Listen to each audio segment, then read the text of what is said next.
আসসালামু আলাইকুম viewers, welcome back to my channel. আমি চলে আসছি নতুন একটি রেসিপি নিয়ে। আজ আমি করে দেখাবো সিলভার হাঁড়িতে এবং জালি দিয়ে খুব সহজভাবে ভাপা পিঠা। অবশ্যই আপনার বাসায় এটা ট্রাই করবেন। তো চলুন মূল রেসিপিতে চলে যাই। এই যে এইভাবে একটা হাতুড়ি নিয়ে নিয়েছি, হাতুড়িটি দিয়ে আমি গুড়টা ভাঙছি। তো গুড়টা আমার ভাঙা হয়ে গেছে। আমি এটা এখানে নিয়েছি খেজুরের গুড়।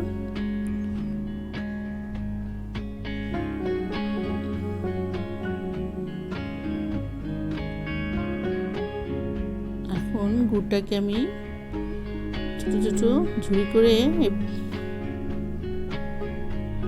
ডিশটার মধ্যে রাখবো।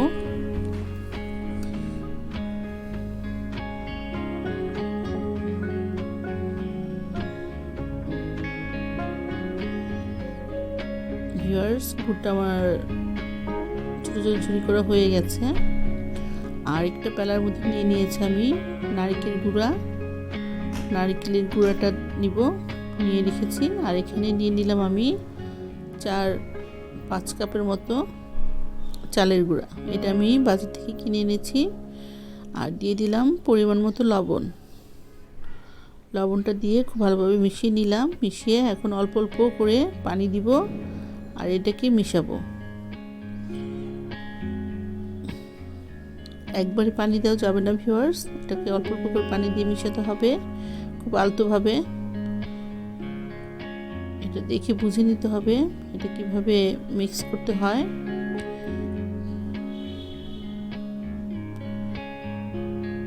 পানি এখানে আমার প্রায় 2 কাপের মতো পানি লেগেছে।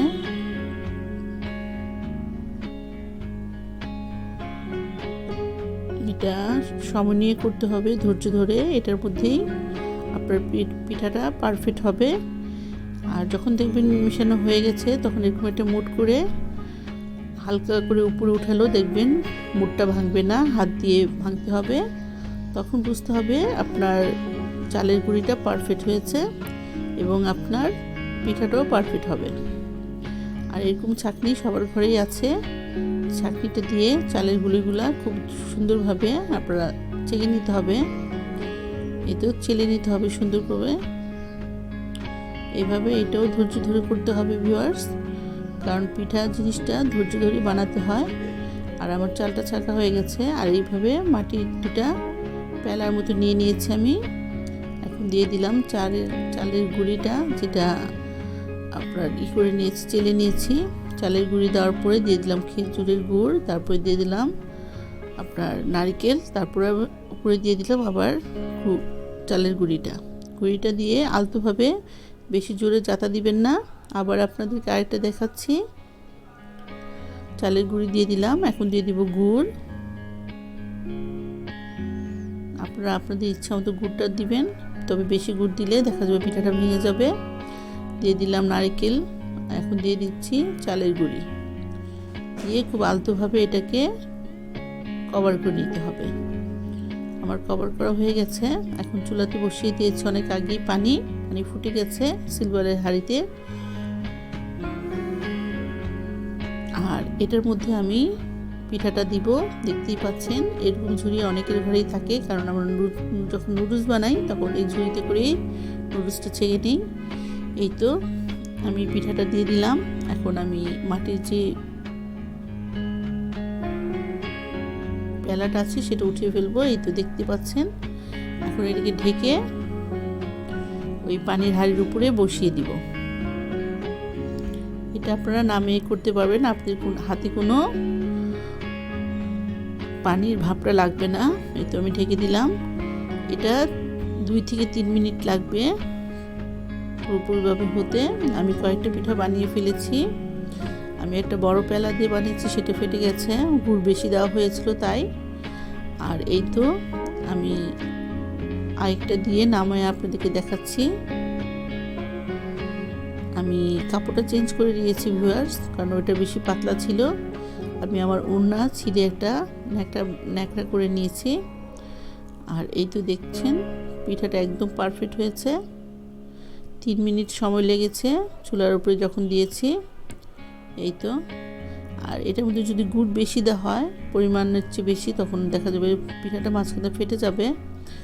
আমি তো আরেকটা দিয়ে দেখাচ্ছি আপনাদেরকে।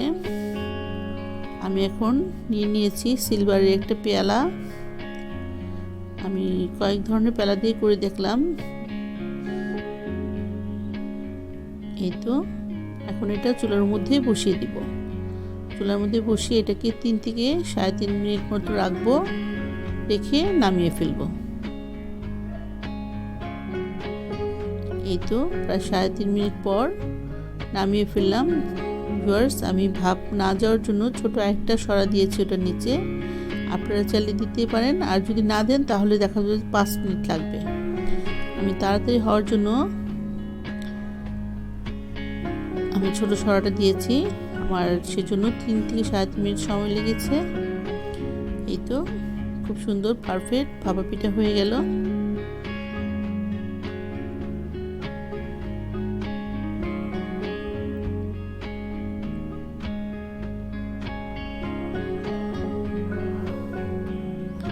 গরম গরম ভাপা পিঠা। আর ভিউয়ার্স, আমার চ্যানেলটা যারা সাবস্ক্রাইব করেন অবশ্যই সাবস্ক্রাইব করবেন এবং ছোট্ট করে একটি লাইক দিয়ে দিবেন, আর পাশে থেকে বেলটা প্রেস করে দিবেন। আমি যখনই নতুন ভিডিও দিব নোটিফিকেশন চলে যাবে আপনার কাছে।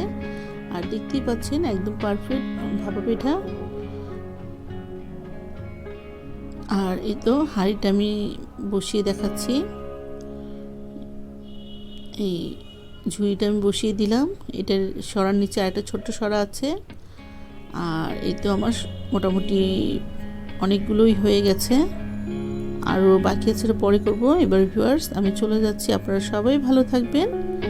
আল্লাহ হাফেজ।